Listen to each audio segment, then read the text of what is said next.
If you're thinking about buying Coca-Cola stock, ticker KO, there's something you should understand before looking at the share price, the dividend, or even how fast sales are growing. When we open the annual report, a much more basic question appears. Where does Coca-Cola's money really come from? Because one thing is to see a bottle at the supermarket and assume Coca-Cola manufactures, bottles, and distributes everything. It's something very different to understand how the business is actually structured, who handles each part of the process, and where the strongest economics seem to be. After following that thread, I found 5 clues that I believe any investor should understand before considering KO. And the last one leads us to an interesting question. Is Coca-Cola really a US beverage company? Or are we buying a business that is much more exposed to the rest of the world than it seems? Here's the first clue. Coca-Cola basically operates in 2 ways. On one side, Coca-Cola sells concentrates, beverage bases, and syrups to authorized bottlers. These bottlers add water and sweeteners, produce the finished beverage, package it, and distribute it. On the other side, Coca-Cola also sells finished beverages directly. So far, this may look like nothing more than an operational difference, but the report says something important. Finished product operations generally generate higher revenue, but lower gross margins than concentrate operations. In simple terms, selling a finished bottle may generate more sales, but it also comes with more costs. Concentrates, on the other hand, may generate less revenue per unit, but allow the company to keep a larger share after direct costs are paid. And here's the first lesson. More revenue does not necessarily mean a better business. So, before getting excited about how much Coca-Cola sells, we should ask how much of the money and profit comes from concentrates and how much comes from finished products. The full answer is found in other sections of the financial report. But this first clue already tells us what we need to look for. Now let's follow the concentrate business. And that brings us to the second clue. If Coca-Cola does not bottle and distribute much of what it sells by itself, then someone else has to do it. And that's where its enormous bottling network comes in. The company reaches more than 200 countries and territories through independent bottlers, distributors, wholesalers, and retailers. Its beverages also reach approximately 2.2 billion servings per day. That looks like an enormous competitive advantage. A new company can create a beverage.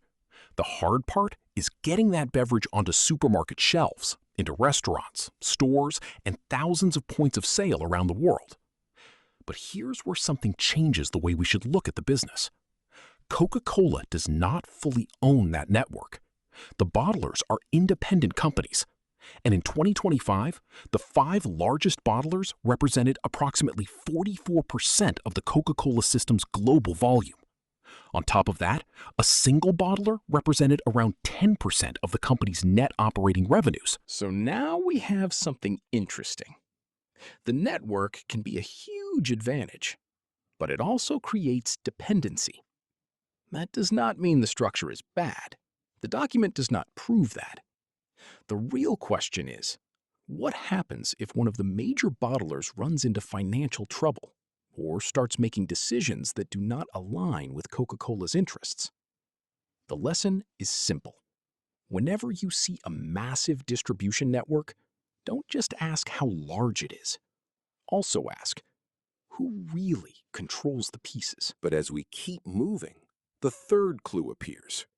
Coca-Cola owns a huge number of brands. Sprite, Fanta, Powerade, Costa, Fairlife, Minute Maid, Topo Chico, and many others. That could make us think the business is completely diversified.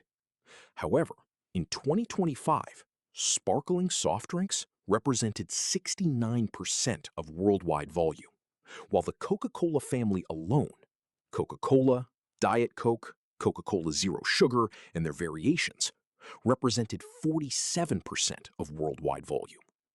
Be careful with that number. We are talking about volume, not profit. But we can still say that despite having many brands, almost half of the company's global volume remains tied to Coca-Cola. And that is where the brand begins to look both like a strength and something we need to watch carefully. The company recognizes that consumers are changing because of health concerns, sugar, nutrition, price, lifestyle changes, and new ways of shopping.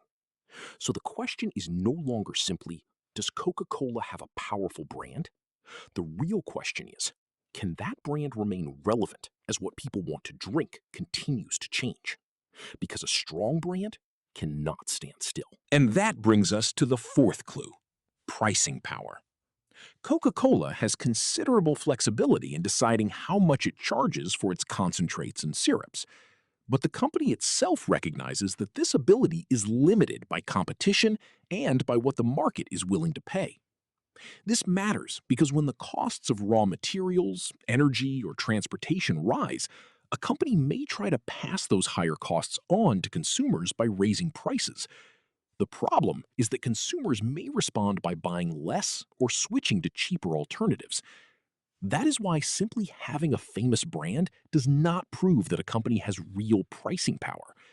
The real question is, what happens to volume when Coca-Cola charges more? If prices go up and consumers stay, that tells us one story. If prices go up and volume falls sharply, that tells us a very different story. And now we reach the final clue. Coca-Cola is a U.S. company. Its stock trades in the United States, and it reports its financial results in U.S. dollars. But in 2025, 84% of its worldwide volume came from outside the United States. Mexico, China, Brazil, and India together represented approximately 33% of worldwide volume. That makes Coca-Cola's global presence an enormous strength, but it also introduces different currencies, economies, regulations, and risks. In fact, Coca-Cola uses financial hedges to reduce part of the impact that currency movements can have on its cash flows.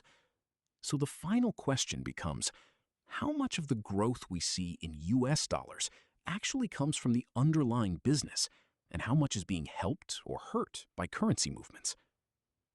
And after following these 5 clues, Coca-Cola starts to look very different.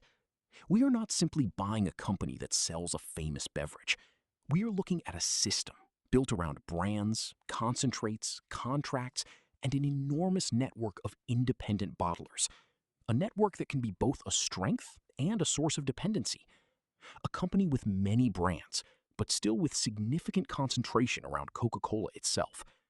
A brand with the ability to raise prices, but one that still faces the limits of what consumers are willing to pay. And a U.S. company whose business, measured by volume, happens mostly outside the United States.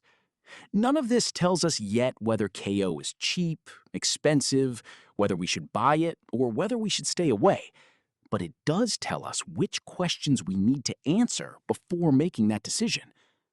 The next step would be to review the financial statements and find out how much money really comes from concentrates, how prices and volume are evolving, what is happening to margins, which regions generate the profits, and how much currencies affect the results. Because before deciding what a stock is worth, you first need to understand what economic machine you are actually buying. And in Coca-Cola's case, that machine is much more interesting than a simple red bottle.